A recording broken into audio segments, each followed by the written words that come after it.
Et en Irak, le combat mené contre le groupe État islamique s'accentue. Les forces des Peshmerga de la province de Kirkouk, dans le nord du pays, ont en effet lancé des nouvelles attaques contre les militants. Au sol, les soldats sont peu à peu devenus des partenaires majeurs des États-Unis, le pays qui mène la coalition aérienne contre les extrémistes. Voici le front sud à Kirkouk, également appelé le 4e front. De l'autre côté, c'est le groupe État islamique. La zone est gardée par les Peshmerga, 23 000 soldats. On estime que le front mesure pas moins de 31 km.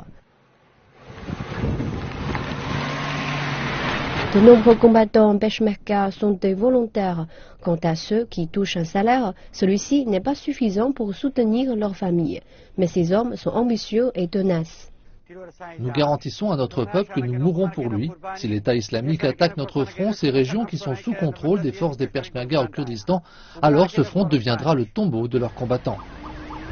Ces derniers temps, les Peshmerga ont assuré un rôle offensif. Ensemble avec les raids aériens de la coalition menée par Washington, les coups de feu et les explosions ont eu lieu dans la province de Kirkouk, conduisant à la libération de 10 villages le 26 août dernier.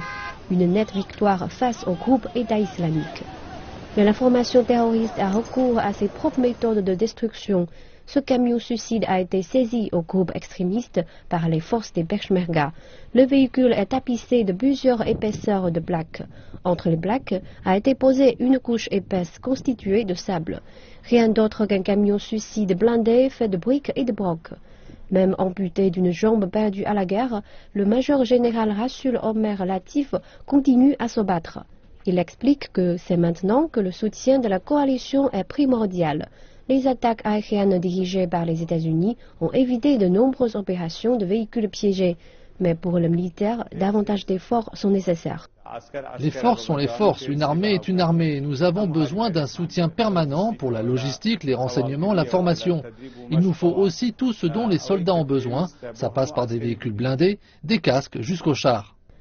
Alors que le groupe État islamique intensifie sa brutalité et son expansion, la lutte contre ces combattants sera longue. Mais grâce à la coopération accrue des combattants des Peshmerga au sol ainsi que la coalition dirigée par les États-Unis, il est possible qu'un jour ce combat contre le terrorisme se termine.